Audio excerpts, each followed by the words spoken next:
আমাদের সন্তানরা আমাদেরকে অস্বীকার করছে, এটি হচ্ছে আমাদের একটি বিষয় এবং সেটার একটি ইমপ্যাক্ট আমরা রাষ্ট্র ব্যবস্থায় দেখতে পাচ্ছি।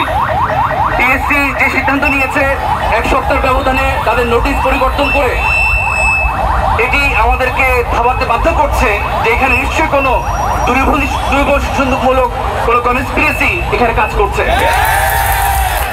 এবং ম্যানেজমেন্ট বিভাগের এবং ম্যানেজমেন্ট ডিসিপ্লিনের একজন সদস্য হিসেবে আমরা সবাই মনে করি যে আমাদের এই মুহূর্তে পিএসসিকে এই মেসেজ কনভে করা দরকার যে এই হঠকারীমূলক সিদ্ধান্ত এখনই স্থগিত করতে হবে এবং ম্যানেজমেন্ট ডিসিপ্লিনকে আমাদের যে ইউনিকনেস অ্যাজ এ ডিসিপ্লিন, আমাদের যে ইউনিকনেস, আমাদের যেই আপনার যেটাকে বলে স্পেশালাইজেশন, এই স্পেশালাইজেশনকে মূল্যায়ন করে আমাদেরকে আগে যেভাবে আমাদেরকে একটা ম্যানেজমেন্টে আমাদের ক্যাটাগরি ছিল এবং সেই ক্যাটাগরিতে অন্য কেউ অন্তর্ভুক্ত ছিল না, এবং সেভাবে সেই পূর্বের নিয়মে ফিরে যাওয়ার ব্যাপারে আমরা অনুরোধ জানাচ্ছি। এবং সেই অনুরোধ যদি প্রশাসন যদি এটাকে সুন্দর দৃষ্টিতে যদি দেখে যদি সমাধান করেন, তাদের বর্তমান সিদ্ধান্ত যদি স্থগিত করেন, তাহলে আমরা আবার ফিরে যেতে চাই আমাদের স্বাভাবিক কর্মকাণ্ডে।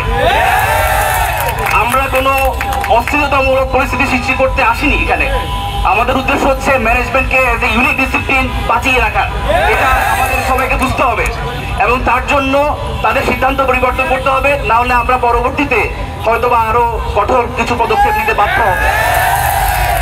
এবং আমাদের একটাই দাবি,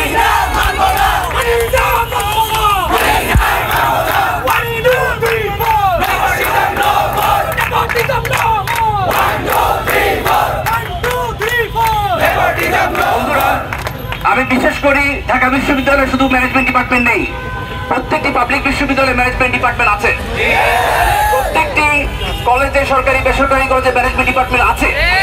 এটা ন্যাশনালি ইন্ডিকেট করে যে management as a unique discipline exist. তো প্রশাসনকে এটা বোঝার জন্য আমার মনে খুব বেশি ব্যাকপ্যাক পাওয়ার কথা নয়।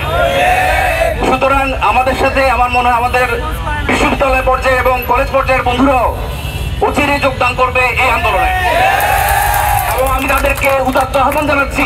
এটা আমাদের শুধুমাত্র ঢাকা বিশ্ববিদ্যালয় ম্যানেজমেন্ট পরিবারের শুধু দাবি নয়, আমার মনে হয় ঢাকা বাংলাদেশের সকল ম্যানেজমেন্ট ডিপার্টমেন্ট যেখানে যেখানে আছে প্রত্যেক ডিপার্টমেন্টের দাবি যে ম্যানেজমেন্টের সাথে অন্য কোনো বিষয় যেগুলোর সাথে ম্যানেজমেন্টের আসলে কোনো সম্পৃক্ততা নেই, সেই সব বিষয়কে আমাদের ক্যাটাগরি থেকে বাদ দেওয়া হোক এবং আমরা আমাদের পূর্বের যে সম্মান সেটা ফিরে পেতে চাই।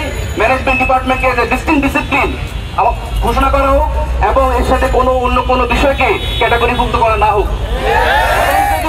এবং যদি যেহেতু আমাদের গতকাল আমরা ভাইস চ্যান্সেলর মহোদয়, প্রো ভাইস চ্যান্সেলর মহোদয় ওনাদের সাথে আমরা আলাপ করেছি এবং এটা হতে পারে যে একটা ইকুইভ্যালেন্স কমিটি গঠনের মাধ্যমে পরবর্তীতে হয়তো বা কিছু বিষয় ভাবনা চিন্তা করা যেতে পারে, কিন্তু কোন রকম ইকুইভ্যালেন্স কমিটি ফর্ম না করে, কোন রকম অ্যানালাইটিক্যাল প্রসেস কোনো ফলো না করে, হ্যাঁ, এবং কোনো এক্সপার্ট অপিনিয়ন না নিয়ে যেভাবে সিদ্ধান্ত নেওয়া হচ্ছে, এটা আমার কাছে মনে হচ্ছে আমাদের জন্য খুবই থ্রেটেনিং এবং আমরা এর বিরোধিতা করছি। আরেকটি বিষয় আসলে অনেক বলার আছে, ম্যানেজমেন্ট ডিপার্টমেন্ট থেকে যদি কোনো এক্সপার্ট না নেওয়া হয় তাহলে ম্যানেজমেন্টের ব্যাপারে সিদ্ধান্ত কিভাবে হতে পারে? এবং আমাদের বিশ্বাস ঢাকা বিশ্ববিদ্যালয় management department is the pioneering department.